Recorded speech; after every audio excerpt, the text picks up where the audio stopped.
celebrando tal vez lo que para muchos llevó como nombre el padre de la patria, quiere decir nuestro queridísimo San Martín, aunque fue el 17 de agosto, el pasado viernes, la fecha del fallecimiento del general. Pero está un historiador con nosotros, que es Patricio Lyons, porque pasan cosas permanentemente en nuestro país y a través de la historia. Y hoy uno de los temas que más preocupa al ciudadano común es la economía de nuestro país. Y a mí me llevó la curiosidad de que Patricio estuviese hoy aquí con nosotros, porque queremos saber cómo era la economía en San Martín en su época. ¿Había corrupción también en la economía? ¿La economía cómo estaba? ¿Valía la moneda? ¿No valía? A ver, veamos. ¿Cómo estás? ¿Qué tal, Carlos? Hasta la independencia, es la gran pregunta, ¿no? Porque siempre me dicen, ¿desde cuándo comienzan nuestros problemas? Hasta la independencia, Sí. los pueblos de América, que éramos un solo país, desde California y hasta la Patagonia, emitíamos, o acuñábamos, mejor dicho, la moneda más poderosa del mundo que se llamaba real de A8. Vos para comprar un real necesitabas 4 libras esterlinas. Esa moneda fue la primera moneda global y fue base incluso del dólar norteamericano y del yuan chino. Ajá. Y con esa moneda nosotros comercializamos en toda Asia. O sea, en China no aceptaban la libra esterlina, pero sí aceptaban el real de A8 que se acuñaba en Alto Perú, ¿Por qué en Potosí, se denominó lo así, que es Bolivia. real de A8? No sé, una de las tantas denominaciones, hay muchísimos nombres curiosos, vellón de oro, las macuquinas, el thaler. Del thaler sale la palabra dólar, por ejemplo. ¿Y esa moneda de dónde venía? Se acuñaba acá en el Alto Perú y era la moneda oficial que circulaba en todo el Imperio Español. En de- toda América, en Filipinas, que era parte de México, y de ahí ingresamos en el mercado asiático porque China necesitaba una moneda poderosa Sí. y también, por supuesto, circulaba en Europa, ¿no es ¿Y qué cierto? pasó después con el real de A8? Y bueno, a los ingleses les interesaba muchísimo dominar los mercados de Asia y destruir el Imperio Español. Qué raro, ¿no? Exactamente. Entonces, ¿qué pasa en la batalla de la Alburera, o tal vez en Bailén, dicen otros? William Carr Beresford, aquel invasor de Buenos Aires en 1806, Sí. lo conoce a un joven capitán llamado José de San Martín, Ajá. que venía haciendo su carrera normal dentro del ejército español, Sí. donde un nativo de América, o sea, San Martín nace español, porque nace en el Virreinato del Río de la Plata, que formaba parte de los territorios españoles, ¿no es cierto? ¿Había corrupción en esa época? ¿Había corruptos? La corrupción en los virreinatos se pagaba caro. ¿Cómo? Y con la defenestración, la cárcel, la confiscación de los bienes, ahí no había esto de esta ley que viste que la de extensión de dominio, no. Extinción. Claro, no, en aquella época ibas preso y pagabas con todo. De hecho, la corrupción era muy baja, porque Sí. además el buen nombre y honor se cuidaba muchísimo. ¿Pero había arrepentidos en esa época también? Sí. O había, bueno, en la Revolución de Mayo, algunos de los revolucionarios eran contrabandistas y por eso ponen plata para acelerar la Revolución de Mayo. ¿Cómo? ¿Había contrabandistas en esa época? Y Juan Larrea, Domingo Mateo, varios de ellos eran contrabandistas. Es decir, la familia Belgrano se hace rica con el tráfico de esclavos, por ejemplo. Los Belgrano se hicieron ricos vendiendo gente, comprando y vendiendo esclavos. Ajá. Entonces, pero yendo al tema de San Martín, cuando San Martín, digamos, él conoce a los ingleses y Beresford le dice al Foreign Office, tengo un español nacido en América para llevar adelante nuestros planes. Entonces lo ingresan, aparentemente en logias masónicas en Cádiz, en la cual estaba también Alejandro Aguado, aquel banquero que luego lo ayuda en Francia. Y ahí se reúnen con varios más y de esa logia pasan a Londres. Sí. El que le da los pasaportes y el dinero es un tal Charles Stuart, un lord inglés, que lo apoya a San Martín para que llegue a ¿Y Inglaterra. cuáles eran los planes? Los planes era destruir España en América y fraccionarla en la mayor cantidad posible de países. Entonces, porque fíjate, no es que se independizó toda América, suponete en 3 virreinatos o 4 virreinatos, Sí. nos repartimos en 20.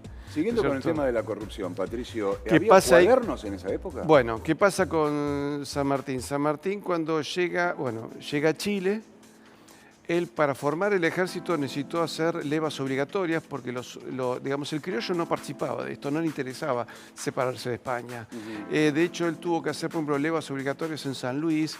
Hubo gente que fueron soldados sanluiseños que fueron llevados engrillados porque no querían ir a pelear. Sí. En cambio, sí, el criollo, el indio, el negro se alistaba voluntariamente en los ejércitos realistas. ¿Por qué? Porque el rey les garantizaba sus territorios. Sí. Él, después del triunfo de Chacabuco, vuelve a Buenos Aires y tiene una reunión en el consulado británico para ver cómo debían seguir los planes. Le ordenan que vuelva a Chile. En Chile lo está esperando la flota inglesa, el almirante Cochrane, que lo llevan al Perú. Perú no tenía ninguna intención de independizarse porque Perú era la economía más poderosa de América, lideraban todo el comercio con el Pacífico. Ah, sí, Perú. Y claro, de ahí salían del puerto del Callao, salía lo que se llamaba el Galeón de Manila, con mercaderías que venían hasta desde Buenos Aires, ¿no es cierto? Se unían barcos que habían salido de Valparaíso de Chile, de ahí iban hasta Monterrey, en Nueva España, hoy llamado México, y de ahí todos cruzaban a Filipinas. ¿Y qué pasó en Perú? Y en Perú, ¿qué pasa con el tesoro? La economía de Perú era floreciente, su producto bruto era 15 millones de pesos de aquella época. Sí. La independencia la reduce a 1 millón de pesos, los empobrece absolutamente y todo el tesoro del Perú es subido a unos barcos, San Martín los sube a unos barcos y esos barcos se los roba Beresford. Ajá. Y se los lleva a Inglaterra y se cobra todo su trabajo. Ese es el objetivo que tenía Beresford cuando dijo, tengo a un español haciendo la América, ¿no?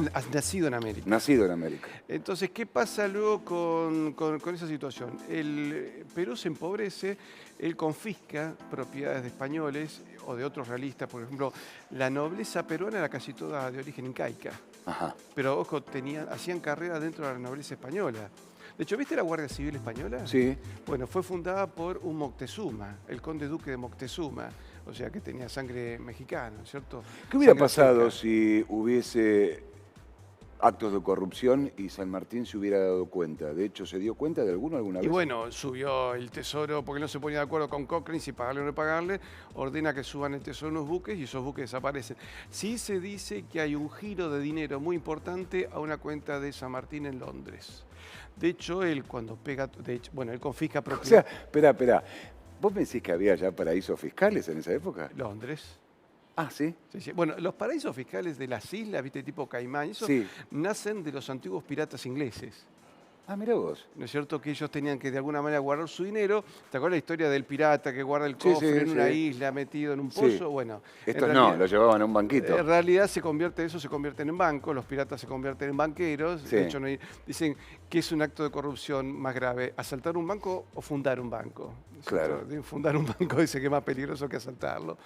Entonces, ¿qué pasa con toda esa situación? Luego había un agente de San Martín, un tal Bocchi, un italiano, que se queda, porque San Martín se va al poco tiempo de Perú.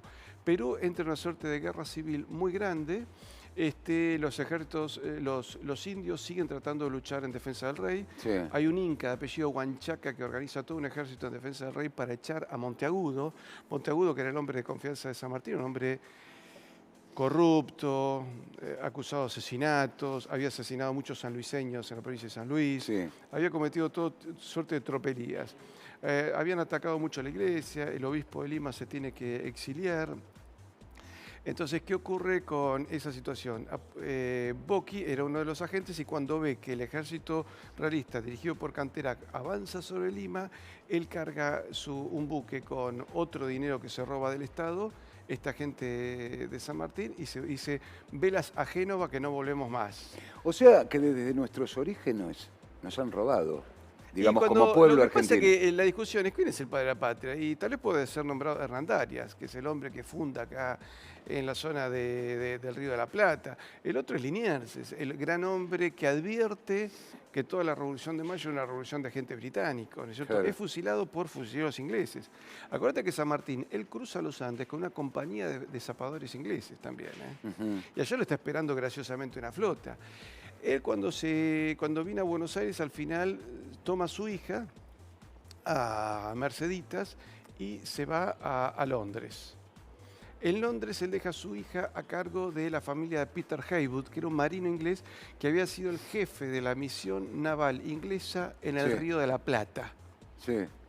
O sea, la relación de San Martín con los ingleses es muy fluida, desde que lo conoce a Beresford hasta que pega toda la vuelta. Pero en todos lados él tuvo un general inglés de oficial de enlace. Lo tuvo desde el combate de San Lorenzo hasta el Tratado de Punchauca, donde él le manda un mensaje al rey de España diciéndole, bueno, veamos cómo solucionamos esto para que crear reinos en América aliados a España. Ahora San Martín muere pobre, No. ¿no? Es lo que se No, pensaba. San Martín, primero en Inglaterra, recibido en Escocia, donde es nombrado caballero de Banff y visita todas las logias masónicas de Escocia. Sí, Permanece un tiempo en Londres y luego de ahí lo mandan a Bruselas. sí, En Bruselas, Bruselas, digamos, lo que hoy es Bélgica, formaba parte del Reino de Países Bajos. sí. Decimos Holanda, pero se llama Países Bajos. Y él opera junto a algunos funcionarios belgas y españoles para separar Bélgica de Holanda. Sí. Eso está estudiado en digamos, en la Universidad de Ámsterdam. Y luego él participa junto con algunas logias masónicas que acuñan una moneda, la logia se llama La Perfecta Amistad, le acuñan una moneda con su efigie. Todos esos informes de la masonería belga, donde lo incriminan, fueron en la Segunda Guerra Mundial capturados por los alemanes, que los llevan a Berlín. Cuando entran los soviéticos en Berlín en 1945, terminan en Moscú. Y en Moscú esos archivos fueron abiertos. Patricio, ¿Qué pasa con él cuando viaja a Francia? ¿qué pasa cuando viaja a Francia? Cuando viaja a Francia, a él lo recibe Alejandro Aguado, con el cual había ingresado en la masonería ya por entre 1808 y 1812. Y es el que lo financia y él se convierte en albacea de los intereses de Aguado y participan en la logia masónica de Ivry. Ajá. Termina siendo luego el apoderado de los intereses de los hijos de Aguado porque Aguado muere en un accidente. Nuestros orígenes se dice que siempre fueron de contrabando. ¿Qué hay de cierto en todo Sí, eso? por supuesto. ¿Éramos Sí, contrabandistas? No, era contrabandista, parte de la burguesía criolla. Es decir, las independencias de América, primero vamos a aclarar al público porque si no la gente debe estar horrorizada, no fueron populares. No creo que la gente se horrorice ya de nada acá. Bueno, Me parece. pero con lo que dije, viste, Sí. me van a esperar a la puerta. Pero en realidad las independencias no fueron populares, para nada. El pueblo estaba muy orgulloso de formar parte de la primera potencia mundial, que era España. Ujú. De hecho, los belgranos, que eran italianos, emigran a España porque España era mucho más poderoso. Sí. Entonces, eso en primer lugar. Segundo, se pierde nuestra hegemonía monetaria global, se pierde la importancia de nuestro idioma, se pierden los mercados de Asia y nos convertimos en 20 países ya sin destino y sin moneda. Y lo que pide toda la gente hoy, sobre todo la corrupción actual, ¿esta también se pierde? La corrupción aparece con la independencia. Por ejemplo, ¿por qué los indios pelean por el rey? Porque las nuevas burguesías comerciantes le quitan las tierras a las distintas tribus aborígenes. Había tribus aborígenes que ya vivían como blancos, vivían en ciudades, vestían como blancos y formaban parte de la administración. Sí. Vos tenés generales de origen indio, obispos de origen indio, que era la mayor, digamos, jerarquía social. Sí. Tenés nobles de origen indio, tenés funcionarios de alto rango de origen indio. ¿Es verdad que todo ese contrabando que había acá y que vos mencionabas recién se llevaban cosas e ingresaban también cosas a través de túneles? Por los tours de Buenos Aires. Sí. Sí, que quedan algunos ahí en la Manzana de las Luces. Los están usando ahora, ¿no? No creo que quedaron muy pocos. Pero pero lo que sí hay que aclarar. Las independencias fueron organizadas por las burguesías comerciantes acá y en toda América. ¿No es cierto? Por ejemplo, en Caracas, Bolívar decía, qué mala que es España que no me deja tener esclavos. Bolívar tenía 150 esclavos de raza negra y a España le molestaba eso. Es decir que la plata se la llevaron desde nuestros orígenes. La plata se la llevaron las burguesías comerciantes que le cortaron todos los beneficios al pueblo y de ahí que tuvieron que formar, por ejemplo, parte de los ejércitos libertadores fueron con mercenarios ingleses. El ejército de Bolívar no fue un ejército venezolano-colombiano, Sí. fue un ejército británico, eran Y si vos tuvieras que 7.500 hacer un soldados análisis, ingleses. realizando tal vez un paralelismo de lo que fue la corrupción en esa época, la economía, el contrabando, con lo que está pasando ahora, ¿en qué concluís? Concluimos que de aquellos barros tenemos estos lodos, de una independencia mal organizada, donde todavía faltaba terminar de organizar el continente, donde por ejemplo las tribus patagónicas reconocían al rey, pero todavía la civilización no había llegado en todo su esplendor a la Patagonia. Sin embargo, ellos siguieron peleando por el rey. Tenemos esta situación de hoy. Mira, para que veas una situación más escandalosa, en 1824 es la última batalla, la de Ayacucho, Sí. ¿no es cierto?, a fin de año. Pero a principio de año, los granaderos de San Martín, ya San Martín no estaba, que estaban en el fuerte del Callao, se rebelan, algo vieron y se pasaron al ejército realista. Granaderos de San Martín. Apa.